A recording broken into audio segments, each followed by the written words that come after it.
It's a game changing programme for Pakistan. अगर ये हो जाता है तो पाकिस्तान का नाम रहती दुनिया तक जहां टूरिज्म का नाम होगा वहां पर पाकिस्तान का नाम जरूर बिल्कुल बजेगा। पाकिस्तान से आपको कितना सराहा गया? काश पाकिस्तान भी सपोर्ट करता। एग्जैक्टली क्योंकि जिस माशरे के अंदर 29 गोल्ड मेडल लेने वाला शख्स दरबदर नौकरी के ऊपर फिर रहा हो और जिसका सिर्फ एक मीम के ऊपर रातों रात करोड़ों की ऑफर्स हो जाए, उसको कैसे जस्टिफाई कर सकते हैं? तो जब हमें ये कहा जाता है ना, स्टेज के ऊपर बुलाकर बड़ी तारीफें की जाती हैं कि आप लोग कभी मायूस मत होना, आप हमारे सर का ताज हैं, वो सिर्फ टीवी की हद तक होता है। कैमरा बंद, chapter close, tata bye bye. उसके बाद आप उसी मिनिस्टर के पास, मैं आपको गारंटी के साथ कह सकता हूं, के पास चले जाएं, वो आपको पहचान जाए, लेकिन साहब अंदर मौजूद होंगे, आपका पीए जो है वो कह देगा साहब मौजूद नहीं है। चेयरमैन सेनेट का जिन्होंने खुद से इनिशिएटिव लिया, मैं उनको बेहद उनको सलाम पेश करता हूँ कि अगर वो इसके ऊपर स्टैंड ना लेते तो अभी तक हम इसके अंदर ही जो है ना वो उलझे रहते। जब आप थोड़ी सी स्ट्रगल में थे, परेशान थे, डिप्रेस थे, वो दौर आपका कैसा गुजरा? आपकी सोसाइटी ने कैसे एक्सेप्ट किया? फैमिली ने कैसे सपोर्ट किया? और मेरी जो टांगे थी, पाँव थे, वो टेढ़े हो चुके थे और मतलब कि बैक साइड पे जुड़ चुके थे।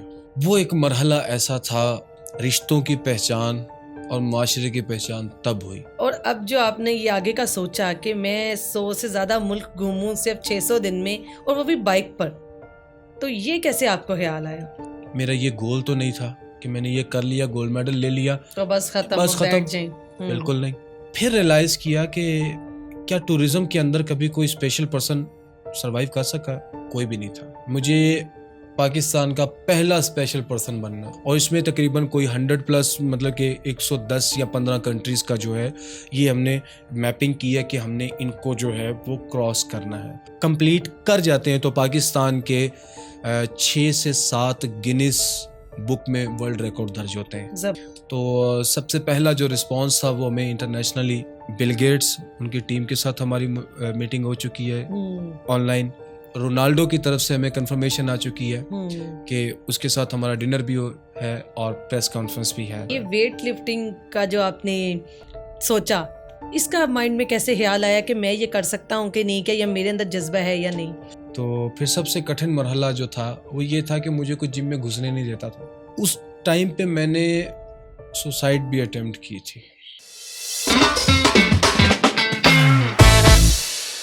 अस्सलाम वालेकुम ख़वातीनो हज़रात, welcome to new podcast episode. मैं हूं आपकी होस्ट रिदा और मेरे साथ मौजूद हैं बहुत ही स्पेशल गेस्ट जो 20 times international wait lifted champion रह चुके हैं और 3 बार गोल्ड मेडल हासिल कर चुके हैं पैरा ओलंपिक्स में, और अब पाकिस्तान का नाम रोशन करने जा रहे हैं। 100 से ज़्यादा ममालिक का सफ़र करेंगे सिर्फ 600 दिन में। तो वेलकम करते हैं अपने पॉडकास्ट में अली मुस्तफ़ा का। अस्सलाम वालेकुम। वालेकुम अस्सलाम। सबसे पहले तो बहुत बहुत शुक्रिया कि आपने हमें टाइम दिया, हमारे पॉडकास्ट में आए। जी आपका बहुत शुक्रिया, आपने हमें इनवाइट किया और बहुत अच्छा लगा। बहुत शुक्रिया। जैसा कि हमने आज सुना आपके बारे में कि 200 मुल्कों का सफ़र करने जा रहे हैं आप, वो भी बाइक पे, ये हम सबके लिए एक बहुत ही इंस्पिरेशन है।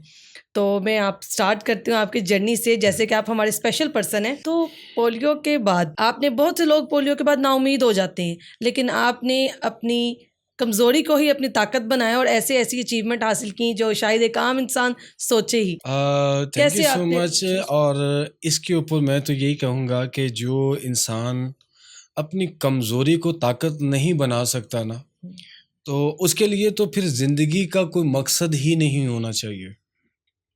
आप क्योंकि जो अल्लाह ताला की ज़ात ने इंसान के अंदर ऐसी बेशुमार सलाहियतें रखी होती हैं कि जो वो कभी जज नहीं कर पाता, लेकिन आगे बढ़ता वही है जिसको अपने ऊपर भरोसा होगा कि उसको अल्लाह ने किस चीज़ से नवाजा है। मैं अगर ये सोच कर बैठ जाऊँ कि मेरा हाथ ख़राब हो गया या मेरी टांग ख़राब हो गई या कुछ भी मेरे साथ ऐसा हो गया है तो मैं ज़िंदगी में कुछ नहीं कर सकूँगा, तो दैट मीन्स मैं वाकई कुछ नहीं कर सकूँगा। मुझे अपने आप को उस लेवल के ऊपर लेकर आना पड़ेगा कि जहाँ पे मुझे ये हो कि नहीं, अगर रब की ज़ात ने कुछ लिया है ना, तो उसके मुतबादिल गिव एंड टेक होता है ना। तो जब वो कुछ लेता है तो फिर उसके मुतबादिल क्या उसने दिया तुझे, सिर्फ जो उसने दिया है ना उसको पहचानना है। बिल्कुल। और जब वो पहचान में आ गया और आपने उसको कैच कर लिया और उसके ऊपर चल पड़े, that means you are successful in your life. Definitely. अच्छा, आपने इस मुकाम पे जब आप थोड़ी सी स्ट्रगल में थे, परेशान थे, डिप्रेस थे, वो दौर आपका कैसा गुजरा? आपकी सोसाइटी ने कैसे एक्सेप्ट किया? फैमिली ने कैसे सपोर्ट किया? बहुत तल्ख हकीकत है। हम जिस माशरे में रहते हैं, मुझे थोड़ा सा इस बात के ऊपर हैरत होती है कि बीइंग अ मुस्लिम, हम ये तो बातों में या बाहर बहुत चैंपियन बनते हैं अपनी सोसाइटी के अंदर कि हमारे दीन ने ये सिखाया है, हमारा दीन ये कहता है। वो दीन दूसरों के ऊपर लागू होता है, कभी खुद के ऊपर लागू करने की कोशिश किसी ने नहीं की। ऐसा ही क्या, क्यों, किस लिए मैं ये बात कर रहा हूँ? क्योंकि मुझे याद पड़ता है, जहाँ तक मेरी जो मैंने सीखा, जो मैंने पढ़ा, जो हिस्ट्री में गया हूँ, आज से 1450 साल पहले जो था वो हुक्म फरमा दिया गया था फाइनल, किसी गोरे को काले पर, काले को गोरे पर कोई फौकियत हासिल नहीं है, किसी अरबी को अजमी पर और अजमी को अरबी पर। इसका मतलब ये है कि सब बराबर हैं, कोई बड़ा छोटा, या जिसको अल्लाह ने वजूद दिया है या जिसके अंदर उसने जान डालकर इस जमीन पर उसको भेजा है ना, तो वो इंसान है। आप उसको किसी भी तरह से जो है, उसके अंदर 100 ऐब हो सकते हैं, लेकिन आपको उसके ऊपर उंगली उठाने का कोई राइट नहीं बनता। क्यों नहीं बनता? क्योंकि वो खुद फरमाता है कि हमने इंसान को बड़े एहसन तरीके से पैदा किया। मुझे याद पड़ता है कि मैं जब 8 साल का था तो खेलता कूदता बाहर आना जाना, वो मतलब कि जो बच्चों की शरारतें होती हैं, तो सर्दियाँ थी आई थिंक, और मुझे हल्का सा बुखार था, तो मुझे बाहर से अब्बू ने भेजा। हमारा उस टाइम एक जनरल स्टोर हुआ करता था, तो अब्बू ने जब कहा कि आप तुम घर चले जाओ, नहीं तो फैंटी खाओगे मुझसे, तो मैं डर के आके तो बिस्तर में आके लेट गया। शाम का टाइम था, फिर रात अब्बू जब बंद करके आए तो मैं उन्हीं के साथ सोता था, तो तकरीबन सो गया। मुझे टाइम का नहीं अंदाज़ा, लेकिन मुझे इतना याद पड़ता है कि मैं वॉशरूम के लिए उठाऊँ और अभी नीचे बिस्तर से नीचे उतरा हूँ तो मैं ज़मीन पे गिर गया हूँ। अच्छा। और मेरी जो टांगे थी, पाँव थे, वो टेढ़े हो चुके थे और मतलब कि बैक साइड पे जुड़ चुके थे। तो मैं रोना शुरू कर दिया, चीखना शुरू कर दिया। तो अब्बू एकदम से चले तो कहते क्या हुआ, नीचे गिर गया? मैं कहा नहीं अब्बू, मुझे पता नहीं क्या हो गया। तो वो मुझे उठाएं, खड़ा करें, तो वो कुछ भी ना हो, उन्होंने सबको उठाया। खैर, वो एक मरहला ऐसा था ज़िंदगी का कि जहाँ पर आप मतलब कि जिसमें सही मायनों में अगर बोला जाए, रिश्तों की पहचान और माशरे की पहचान तब हुई। जो मैंने पहले बात की कि जो फ़र्क ख़त्म कर दिए गए, उसको सिर्फ हम ज़ुबानी कह सकते हैं दूसरों के नज़दीक, हम कभी उसके ऊपर इम्प्लीमेंटेशन नहीं कर सकते, क्योंकि हमारी शान जो है उसमें फ़र्क आता है कि हमें अगर अकड़ ना हो, हमारा सर नीचे ना हो, तो हम उसको जो है मायूब समझते हैं खुद को कि मेरी कोई वैल्यू नहीं है सोसाइटी के अंदर। तो उस चीज़ के ऊपर जब ये चीज़ हुआ, और सबसे पहला जो रिएक्शंस था आहिस्ता आहिस्ता वो घर से उठना शुरू हुआ कि मुझे जो मैं पहले था वो पहले नहीं रहा। जहाँ पे मुझे उठाया जाता था, खिलाया जाता था, बाहर ले जाया जाता था, उसके बाद मैं घर में पड़ा रहता था। मैं बाहर निकलने की ज़िद करता था, तो तरह तरह के लोगों ने नाम डाल दिए जो अमूमन के मतलब के होता है। अगर कोई शरारत करता तो वही टिपिकल माइंड्स लोगों का अच्छा, कि फैमिली की तरफ इसकी से आप डिप्रेस रहे? फैमिली की तरफ से अपने अम्मा अब्बा की तरफ से नहीं था। उन्होंने वो कुछ मेरे लिए किया कि जो मैं सारी ज़िंदगी भी लगा रहूं तो वो मैं कभी उनका हक अदा नहीं कर सकता कि जो उन्होंने जितना माँ कुछ बाप का था तो हक सरमाया। अदा नहीं किया जा बिल्कुल सकता। ऐसा ही है। वो जितना सरमाया था वो सब उन्होंने मेरे ऊपर लगा दिया। हम्म। और मैं रोया करता था कि जब वो आधी आधी रात को साइकिल पे बिठाकर जब मुझे जिस किसी ने जहाँ पे उनको बता दिया ना कि अपने बच्चे को वहाँ पर ले जाएं और वहाँ पर जाके वहाँ पे कोई शख्स ऐसा है, कोई डॉक्टर है, कोई बाबा जी हैं या कुछ भी हैं, तो जहाँ कहा वहाँ वो दम दरूद के लिए चले गए। एग्जैक्टली तो वो बहुत सारी मुश्किलात थी। मैं उस टाइम जो कभी किसी के साथ हंसना तो लोगों की तरफ से वो इस इनकी तो वैसे रग जो है वो अलग होती है, पता नहीं क्या क्या तरह तरह की एग्जांपल्स जो थी वो पड़ जाती थी। तो मैं एक ही दुआ किया करता था कि अल्लाह ताला की मतलब उस टाइम समझ नहीं आती जब आप किसी चीज़, क्योंकि अल्लाह की हिकमत जो होती है ना थोड़ा टाइम लेती है। फिर वो बंदे को पता चलता है कि क्यों ऐसा क्यों हुआ और इसका मकसद क्या था। तो अल्हम्दुलिल्लाह वो वक्त के साथ साथ अल्लाह ने मुझे वो दिखाया। अच्छा, ये और वेट लिफ्टिंग का जो आपने सोचा, इसका माइंड में कैसे ख्याल आया कि मैं ये कर सकता हूँ कि नहीं, क्या या मेरे अंदर जज्बा है या नहीं? नहीं था, किसने सपोर्ट किया आपको? नहीं था, कुछ भी नहीं था, अच्छा। बिल्कुल भी नहीं था। जस्ट नेसेसरी तौर पर जो है वो आप कह लें कि जब घर में पड़ा रहता था तो उस टाइम पीटीवी पे ना वो लगा करती थी WWE रेसलिंग लगा करती थी।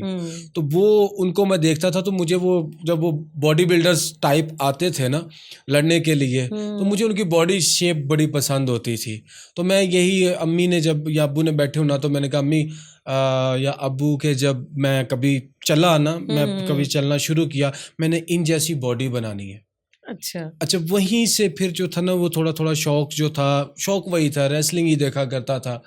तो सन 2000 में जब मेरा ट्रीटमेंट स्टार्ट हुआ और सन 2001 का स्टार्टअप था कि जब मैं फर्स्ट टाइम इतने मतलब के गैप के बाद क्रचिस के सहारे जब मैंने खड़ा हुआ ना तो मैं टांगों पे प्लास्टर लगा हुआ है और मैं अब्बू को कह रहा हूँ अब्बू मैं ऑन बॉडी बनावांगा। तो वो एक मतलब कि वो था। लेकिन उसके बाद भी जो था जब मैं अल्लाह का शुक्र है जब चलना स्टार्ट हुआ क्रचिज़ के सहारे तो फिर सबसे कठिन मरहला जो था वो ये था कि मुझे कुछ जिम में घुसने नहीं देता था। मजाक उड़ाते थे पैंट शर्ट पहनने पे, ट्राउज़र पहनने पे और सारा मतलब कि हुटिंग होती थी। मैं बहुत ज़्यादा एक टाइम ऐसा था मैं आपके इसमें बात तो ये आपने उनकी नहीं सुनी तो फिर आपने किसकी सुनी? आपने अपनी सुनी? खुद की सुनी, खुद की सुनी कि कुछ जो मर्जी हो जाए। आज एक चीज़ थी कि मुझे एक जिम के अंदर उसके कोच ने बोला था तेरे बस की बात नहीं है तो खुद भी मरेगा, हमारे ऊपर भी केस बनवाएगा, यहाँ से निकल जा। अच्छा। मैंने उस टाइम उसको बोला था कि सर जी एक टाइम आएगा तुसी मैनू कॉल करोगे कि साडे मुंडियां नू आके ट्रेनिंग दे। उस टाइम पे मैंने सुसाइड भी अटेम्प्ट की थी। Oh my God. मैं इतना डिप्रेशन में था। ये आपने जो करने जा रहे थे इसका हम दे सकते हैं कि मुआशरा इसका जिम्मेदार है? होता ही मुआशरा जिम्मेदार है। मैं समझता हूँ कि हमारा सिर्फ नाम है तो ये एक इस्लामी जमहूरिया मुमलिकत इस्लामी जमहूरिया पाकिस्तान, जो कि हम एक अपनी थोड़ी बहुत शनाख्त लिए फिरते हैं दुनिया के अंदर, बाकी और कुछ नहीं है। ये कौम, ये मुआशरा, ये तब तक नहीं सुधर सकता जब तक ये इनको खुद ना इन्होंने कभी पहचाना, खुद को खुद पे ना बीती हो। बिल्कुल, जब इन चीज़ों से गुजरेंगे ना तो फिर एहसास करते हैं इनको होगा, नहीं तो कुछ नहीं है। आप अपने पड़ोसी को देख लेना, वहां पे एक कूड़ा उठाने के पास वाले के पास थोड़ा सा टैलेंट है, वो वहां तक बाद में पहुंचता, पहले उसकी सोसाइटी उसके साथ खड़ी हो जाती है, उसको आगे प्रमोट किया जाता है, उसको लेकर जाते हैं फलां जगह पर, सर इसको, इसके पास ये टैलेंट है, ये टैलेंट है, ये टैलेंट है। टैलेंट हमारे से यहाँ ज्यादा हिम्मत, जज्बा। अगर एग्जैक्टली एक इंसान मुंह से कह रहा है कि मैं अगर कर सकता हूँ, ना किया अगर मैंने, तो मुझे निकाल दो। बिल्कुल ऐसा ही है, ऐसा ही है। लेकिन हमारे यहाँ पे गंगा उल्टी बहती है। हम सिर्फ पाकिस्तान में हम्म, एक मुस्लिम होने की नेशनैलिटी लेके घूम रहे हैं एग्जैक्टली, कि जी हमारे पास मुस्लिम होने का बैज है, बिल्कुल उसके अलावा कुछ नहीं। यही बात है। तो ये चीजें जो होती हैं, यही कौमों की जवाल जो होता है ना, वो यही होता है कि जहां पर आप अपने लोगों को, जहां पे आपकी अपनी सिर्फ जात होगी ना, कि बस मैं ही हूं, मेरे अलावा दूसरा नहीं हो सकता, मेरा दिल चाहेगा तो मैं किसी के लिए कुछ कर दूंगा, नहीं चाहेगा तो वो शख्स भाड़ में जाए। लेकिन जब वक्त की काया पलटती है ना, तो फिर उनको समझ आती है कि यार हाँ, वो ठीक था। और ये ऐसा हुआ कि जब मैं सन 2001 में उसके स्टार्टिंग में मैंने आहिस्ता आहिस्ता घर से उसकी ट्रेनिंग ली, पावर लिफ्टिंग की। और फिर मैं जिस स्कूल में गया, वहाँ पे मेरे कोच थे, स्कूल के टीचर जो थे इफ्तिखार साहब, उन्होंने वहाँ पर किसी जो था वो डोनर को कहकर, तो वहाँ पे उन्होंने मुझे एक बेंच प्रेस मंगवा दिया और कुछ प्लेट्स वो मंगवा दी। मैं वहीं पे स्कूल के हॉल में जो था, वो ब्रेक टाइम जब होती थी आधा घंटा, तो मैं आधा घंटा आके वहाँ पे ट्रेनिंग वो करवाया करते थे मुझे नीचे हॉल के अंदर। तो पहली मर्तबा सन 2001 में मैं, पंजाब गेम्स होती हैं तो उसमें मैं अव्वल नंबर पर आता हूँ।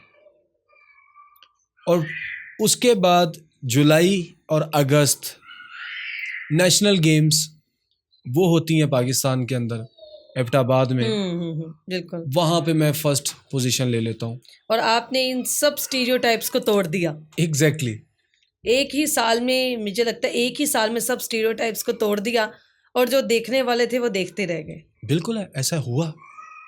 ऐसा हुआ कि वही लोग जो मुझे जिम में ट्रेनिंग नहीं करने देते थे, मैं आज भी उनके स्टूडेंट्स को ट्रेनिंग जो है वो प्रोवाइड करता हूँ।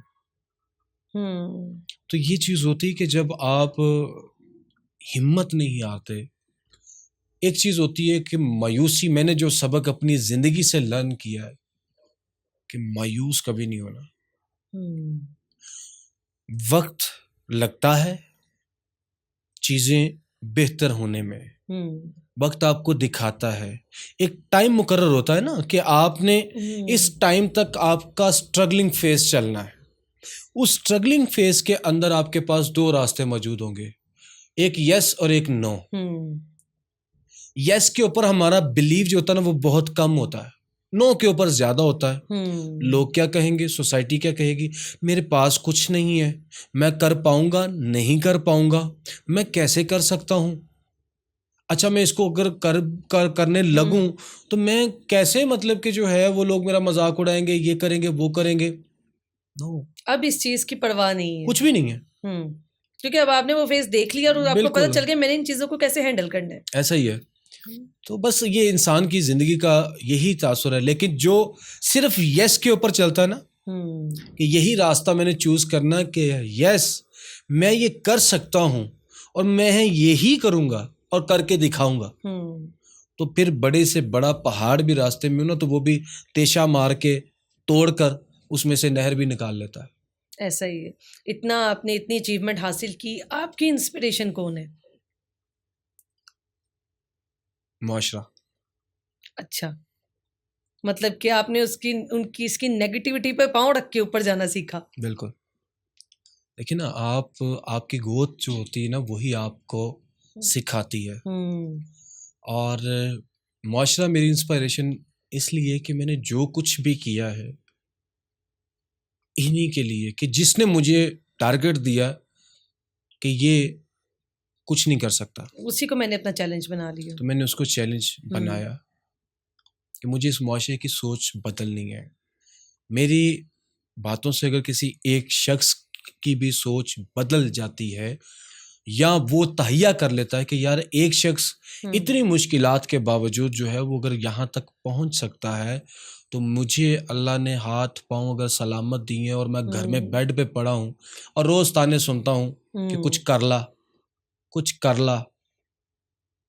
लेकिन यार मैं कुछ कर सकता हूँ, हम्म मुझे कुछ करना चाहिए। तो बिल्कुल मेरा बात करने का मकसद ही यही होता है कि जब तक आप अपने मुआशरे को कुरेदें, हम्म उसमें झाँकें, आपको बहुत कुछ मिलेगा।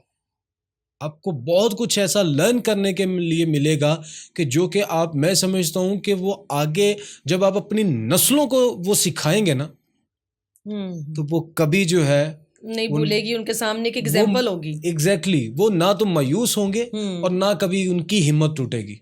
बिल्कुल। और अब जो आपने ये आगे का सोचा कि मैं 100 से ज़्यादा मुल्क घूमूं सिर्फ 600 दिन में, और वो भी बाइक पर, तो ये कैसे आपको ख्याल आया? अ, असल में इस तरह था कि मुझे जब अपने शोल्डर की इंजरी हो गई थी तो मैं हम्म गेम को पावर लिफ्टिंग को क्विट कर दिया था।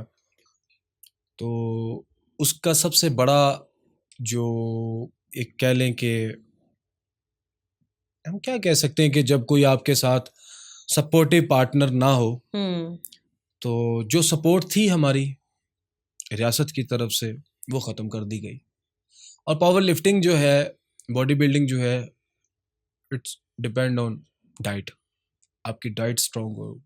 हम्म मेरा जब मैं ट्रेनिंग करता था तो तकरीबन कोई 25 से 27 हज़ार 30 हज़ार मेरा पर मंथ का एक्सपेंस होता था, जो कि मैं नेचुरली अपनी डाइट इस्तेमाल करता था। लेकिन जब चीज़ें ख़त्म हो गई हम्म तो ज़ाहिर सी बात है फिर आगे आप करते हैं तो वो खुद को नुकसान देते हैं। बिल्कुल।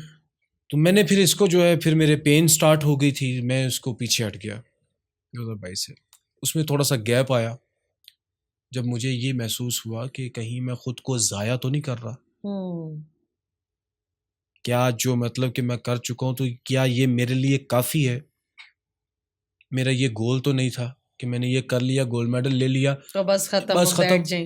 बिल्कुल नहीं, क्योंकि मेरी ज़िंदगी का वो गोल होता है कि जो जिसको मैं कभी अचीव ही ना कर सकूँ। और उस अनअचीवेबल गोल के पीछे आप सैकड़ों गोल अपने अचीव कर जाते हैं। हम्म तो इसी तर्ज के ऊपर जो था ना, थोड़ी सी रिसर्च की, कुछ नया सोचा। नया सोचा। कुछ दोस्त वगैरह थे तो वो कभी कोई टूर वगैरह होते थे ना तो वो मतलब कि नॉर्दर्न के हम्म तो चले जाते थे, तो पहाड़ों में जाना, वादियों में देखना तो बड़ा एक मोहब्बत सी होगी थी कि भाई यार कितनी पुरसकून जगह है, तमाम शोर शराबे से दूर बंदा आके बैठता है। हम्म तो बहुत एक अजीब और बहुत अच्छा महसूस होता था। तो फिर रियलाइज़ किया कि क्या टूरिज़्म के अंदर कभी कोई स्पेशल पर्सन सर्वाइव कर सका? जब स्टडी की हम्म तो कोई भी नहीं था। वो क्यों? क्योंकि पर्सन विद डिसेबिलिटीज़ के अंदर जो उनका जो इम्यून सिस्टम होता है ना वो बहुत वीक होता है, हम्म कि स्टिल एक जगह पर आप बैठना जो होता है ना वो बहुत टफ होता है। तो अल्हम्दुलिल्लाह थोड़ा-सा एज इसलिए हासिल था कि एक फ़िटनेस या हम्म उस गेम से वाबस्ता रहा, तो मैंने कहा कि यार इसको करना है। मुझे पाकिस्तान का पहला स्पेशल पर्सन बनना है। तो इतने प्लानिंग इसकी आपने कहाँ से स्टार्ट की? कितना अरसा लगा कि मैं प्लान करूं, और वीज़ा में क्या क्या मुश्किलात आई? अ, इसको जो है ना, इसको मेरे पास बाइक नहीं थी उस टाइम पे, कुछ ऐसे थे क्योंकि वालिदा का इंतकाल हो गया था हम्म कैंसर की वजह से। तो मैं उस वक़्त बहुत ज़्यादा मतलब कि सर्वाइवल की जंग की थी, क्योंकि मेरे नज़दीक जो थी ना वो मेरे लिए बहुत कीमती असासा थी। हम्म तो वो के जाने के बाद बिल्कुल मैं बंद हो गया था। तो सब कुछ अपना जो था वो दाँव पे लगा दिया था, लेकिन जो अल्लाह ताला की ज़ात को मंज़ूर है होता तो वही है। तो मेरा एक उसके बाद एक प्रोग्राम था, तो वो किसी ने देखा। अ, कोई यूके से फैमिली हम्म बिलॉन्ग करती थी। तो उनके साथ उन्होंने उनसे राब्ता लिया और उन्होंने मुझे कॉल की, कॉल करके तो वो बातें होने लग पड़ी। उन्होंने कहा कि आप अच्छा ये बताएं कि आप ट्रैवल कैसे करते हैं। मैंने कहा जी मैं लोकल बस के अंदर या कभी कैब करवा ली तो उसमें। वो कहा अच्छा अगर आप बाइक चला लेते हैं। मैंने कहा जी पास हो तो चला भी लेंगे। अच्छा अगर आपको बाइक मिल जाए तो आप क्या करेंगे, ये उनके अल्फाज थे। मैंने कहा मैं पहले नहीं बताता, अच्छा। अगर बाइक होगी तो आप सबको नजर आ जाएगा। तो उन्होंने कहा कि आप कोई बाइक देखें जरा अपनी तरफ, तो हम आपको छोटा सा एक गिफ्ट देना चाहते हैं। तो मैंने सर्च किया तो मुझे एक बाइक जिसको मैं यूज़ करता हूँ वो मुझे अच्छी लगी कि एक कंफर्टेबल है, उसकी माइलेज भी अच्छी है। तो मैंने उनको बताया, उन्होंने कहा जी कि कितने की, मैंने उनको अमाउंट बता दी।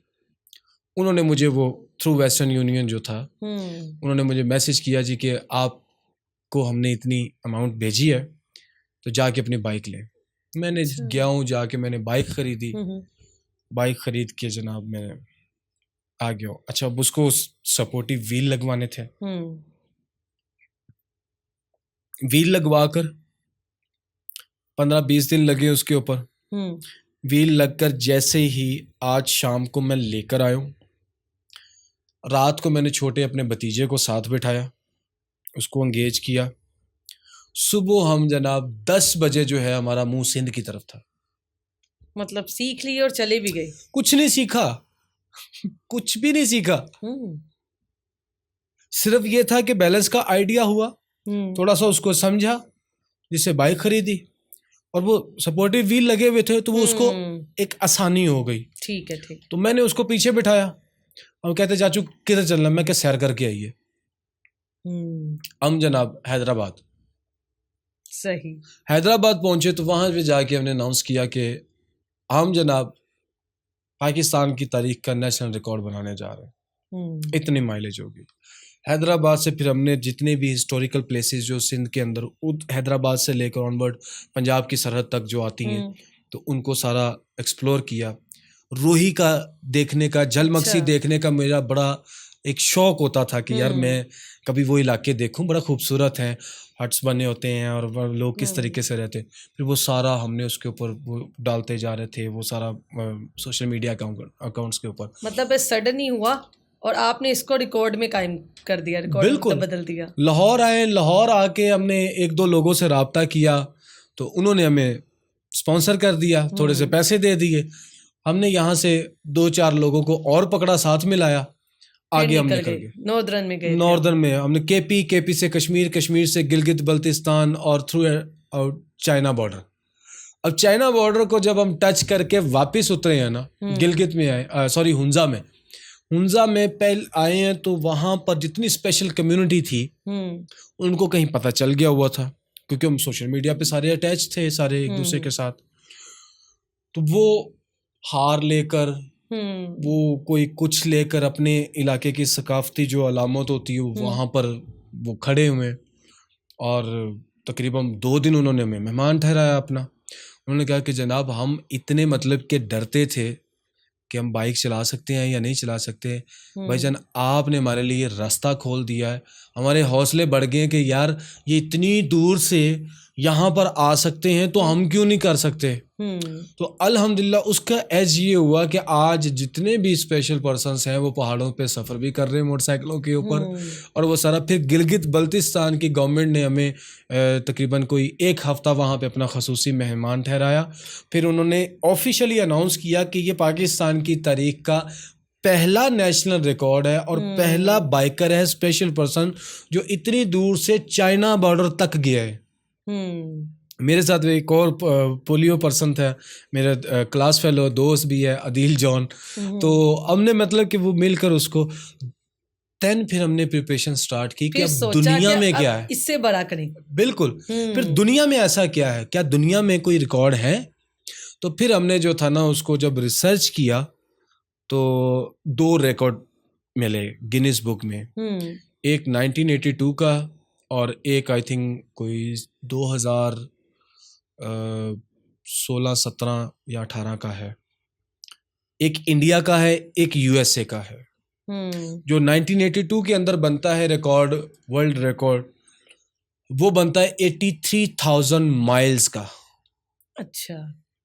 और वो बनता है 12 साल की ड्यूरेशन के अंदर, इन डिफरेंट अटेम्प्ट्स के अंदर के, मतलब कि 1 साल आप लगा के आगे हो, आपने 1 साल वेट कर लिया, फिर आप चले गए, दोबारा चले तो वो इस तरह मतलब कि जो था, और वो था वॉर वेटरन शख्स जिसकी बम सही। ब्लास्ट के अंदर लेग्स कट गई थी, और उसने आर्टिफिशियल लेग्स के साथ बाइक के ऊपर 83,000 माइल्स का, और मैं समझता हूँ कि ये तो डेंजरस, कि उस टाइम पे ना रोड्स ऐसे कंफर्टेबल, और ना मतलब कि, तो एक समय से बाला तर के भाई उसकी हिम्मत थी कि उसने ये कर लिया, और आज उसी वो वर्ल्ड रिकॉर्ड की बुनियाद पर वो पूरी दुनिया के मजूर अफराद का अक़वाम मुत्तहिदा के अंदर वो सफ़ीर भी है, मिस्टर डेव बार। हमने उसके रिकॉर्ड को अपना टारगेट बनाया, और अब आपका कितना माइल्स का है? हमारा उसका 83,000 माइल्स का है, हमारा 1,00,000 माइल्स का है। अगर आप इसको किलोमीटर्स के अंदर कन्वर्ट करें तो वो 1,65,936 किलोमीटर बनते हैं। तो उसने 12 साल में किया है, हम इसको 600 प्लस डेज जो है, 600 डेज ही था, लेकिन ऊपर हो ज्यादा जा सकते हैं। वो इसलिए कि हमें क्योंकि अपने आप की सेफ्टी भी ज़रूरी है, तो वो उस चीज़ को मद्देनज़र रखते हुए जो है ना, तो ये चीज़ें सारी कि उसको हमने प्रिपरेशन इस तरीके से की है कि हमारी जो डिसेबिलिटी है हम उसको भी मद्देनज़र रखते हुए इजी वे के ऊपर जो होके इसको टास्क को कंप्लीट करेंगे। और इसमें तकरीबन कोई 100 प्लस, मतलब कि 110 या 15 कंट्रीज़ का जो है ये हमने मैपिंग की है कि हमने इनको जो है वो क्रॉस करना है। और अगर इसको हम कंप्लीट कर जाते हैं तो पाकिस्तान के 6 से 7 गिनीज बुक में वर्ल्ड रिकॉर्ड दर्ज होते हैं। जबरदस्त। आप पाकिस्तान को रिप्रेजेंट कर रहे हैं, तो गवर्नमेंट ऑफ पाकिस्तान आपके लिए क्या कर रही है? गवर्नमेंट ऑफ पाकिस्तान ने जी, जब हमने इसको थोड़ा सा हाईलाइट किया, सबसे पहले इंटरनेशनली जो अपनी जो कम्युनिटी है, जो अपने रेफरेंस थे, उनको यूटिलाइज करते हुए जब हमने इसको ओपन किया, तो सबसे पहला जो रिस्पांस था वो हमें इंटरनेशनली लोगों की तरफ से, बाहर की दुनिया की तरफ से मिला, और उन्होंने बहुत ज़्यादा एक्साइटमेंट, इवन कि मैंने अभी अपने पेजेस के ऊपर जो है, मुझे डेली दुनिया के किसी ना किसी मुल्क के बाइकर्स के मैसेजेस आ रहे होते हैं, वी आर वेटिंग, कब आप स्टार्ट कर रहे हैं, कब आप स्टार्ट कर रहे हैं, कब आप स्टार्ट कर रहे हैं, कि हम आपसे मिलना चाहेंगे, और ये वो सारा कुछ। तो उसमें बिल गेट्स, उनकी टीम के साथ हमारी मीटिंग हो चुकी है ऑनलाइन। उस पर वो खुद बहुत ज़्यादा हैरान हुए थे कि कैसे एक पोलियो पर्सन जो है वो इतना लंबा ट्रैवल करके यूएसए तक आता है, और अगर आप लोग आ जाते हैं तो you are my special guest in USA. तो इसी तरह रोनाल्डो की तरफ से हमें कंफर्मेशन आ चुकी है कि उसके साथ हमारा डिनर भी है और प्रेस कॉन्फ्रेंस भी है। फिर डिफरेंटली ऐसी सेलिब्रिटीज़ हैं दुनिया की जिनके साथ हम कहते हैं कि एक ड्रीम होता है कि यार कभी इनसे बंदा कोई ऑटोग्राफ ले ले, या मतलब कि जो है, तो हम उनके गेस्ट होंगे आज। बिल्कुल एग्जैक्टली। तो इतना अल्लाह ताला की ज़ात ने उसको मतलब कि जो है वो नवाजा है कि हमें खुद भी नहीं समझ आई कि हो कैसे रहा है। तो फिर हमने इसको थोड़ा सा जो है वो जब नेशनली इसको लेकर आए, तो उसके ऊपर ये लास्ट जो गवर्नमेंट इंटरम सेटअप गुजरा है, तो उसमें जो था प्रेसिडेंट ऑफ पाकिस्तान ने बुलाया, उनको पता चला, उनको जाके हमने सारी ब्रीफिंग दी, उनको सारा एक एक चीज़ बताई, सारा अपना प्लान शेयर किया होगा। बड़ा खुश हुए, और उन्होंने कहा जी कि कर सकते विद यू, सिर्फ विद यू, इसके ऊपर रहिए, आगे ना जाइएगा। अच्छा। तो उसके बाद फिर जो था अपना सेनेट के अंदर ये मूव किया, चेयरमैन सेनेट पाकिस्तान जो है, पाकिस्तान से आपको कितना सराहा गया? बाहर के सब लोग तो बहुत सपोर्ट कर रहे हैं, यहाँ से आपको कितनी सपोर्ट मिली? काश, हम काश का वर्ड जरूर बोलते हैं, काश पाकिस्तान भी सपोर्ट करता। हाँ एग्जैक्टली। मतलब कि अपने मुल्क से सपोर्ट नहीं मिल रही, बाकी मुल्कों से मिल रही। मैंने आपको पहले एक बात बोली थी यही कि हम दुनिया को सिर्फ रिप्रेजेंट करते हैं मुमलिकत इस्लामी जमहूरिया पाकिस्तान, यहाँ पाकिस्तान के अंदर अगर किसी को सपोर्ट करना ना किसी ने, तो वो चाहेगा कि मैं किसी क्रिकेटर को सपोर्ट करूं। लफ्जों से भी सपोर्ट ना करूं, मुझे तो बहुत बिल्कुल नहीं, हैरानी हुई और बहुत उदासी हुई है सुन के। क्योंकि जिस माशरे के अंदर एक गोल्ड मेडल्स 29 गोल्ड मेडल लेने वाला शख्स दर बदर नौकरी के ऊपर फिर रहा हो MBBS के अंदर, आई गॉट इट, मुझे समझ आ गई है ठीक है, जिसकी बात हो रही है। और जिसका सिर्फ एक मीम के ऊपर रातों रात करोड़ों की ऑफर्स हो जाए, आप उस मुआशरे के साथ किस तरीके से कर सकते हैं, उसको कैसे जस्टिफाई कर सकते हैं। यहाँ पर अगर आप किसी मिनिस्टर के पास जाते हैं, देखिए मैं आपको एक हकीकत बताने लगा हूँ। बीइंग अ स्पेशल पर्सन, आपके पास 100 गोल्ड मेडल्स भी होंगे, आपके पास बड़े से बड़ा अवार्ड भी होगा, कोई मिनिस्टर या कोई रियासत का जो ओहदेदार है, जो कि हमें टीवी खबरों के अंदर तो ये सुनने को मिलता है कि रियासत कौम की माँ होती है, वो सिर्फ टीवी की हद तक होता है, कैमरा बंद, chapter close, tata bye bye. तो जब हमें ये कहा जाता है ना, स्टेज के ऊपर बुलाकर बड़ी तारीफें की जाती हैं कि आप लोग कभी मायूस मत होना, आप हमारे सर का ताज हैं, आप झूमर है हमारे माथे का, पता नहीं क्या क्या, हम तो ऐसे मतलब कि जमीन से उठे और एकदम से जन्नत की वादियों में पहुंच जाते हैं। लेकिन बात वही कि आपका जैसे कैमरा क्लोज हुआ, कट इट, उसके बाद आप उसी मिनिस्टर के पास, मैं आपको गारंटी के साथ कह सकता हूं कि अगर आप उसी ओहदेदार के पास चले जाएं, वो आपको पहचान जाए और आपको उसको ये नहीं मालूम होगा कि मैं आज इस सीट पर बैठा हूं, इस कुर्सी के ऊपर बैठा हूं, मैं एबल बॉडी होके बैठा हूं, लेकिन जो आने वाला है वो कितनी मुश्किलात से गुजर कर जो है वो कैसे चढ़ा, कैसे उतरा, कैसे चला, क्या उसको कोई तकलीफ हुई, सांस फूला, किस हाल में वो मेरे पास पहुंचा है। लेकिन साहब अंदर मौजूद होंगे, आपका पीए जो है वो कह देगा साहब मौजूद नहीं है। ये अलमिया है इस मुल्क पाकिस्तान का। और जब हम रियासत के दरवाज़ों को नोक करते हैं तो बिल्कुल चैप्टर क्लोज होता है। लेकिन इसमें मैं फिर भी जो है चेयरमैन सेनेट का, जिन्होंने खुद से इनिशिएटिव लिया, मैं उनको बेहद उनको सलाम पेश करता हूँ कि अगर वो इसके ऊपर स्टैंड ना लेते तो अभी तक हम इसके अंदर ही जो है ना वो उलझे रहते।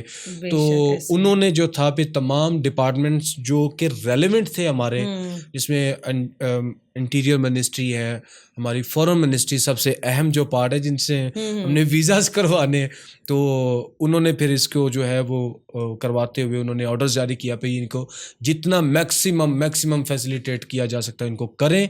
It's a game changing programme for Pakistan. अगर ये हो जाता है तो पाकिस्तान का नाम रहती दुनिया तक, जहां टूरिज्म का नाम होगा वहां पर पाकिस्तान का नाम जरूर बचेगा। बिल्कुल, और ये होगा, बिल्कुल इंशाल्लाह ये होगा। हम सब आपके साथ हैं। मुझे लगता है कि जो इस प्रोग्राम को देखेगा वो सपोर्ट करेगा।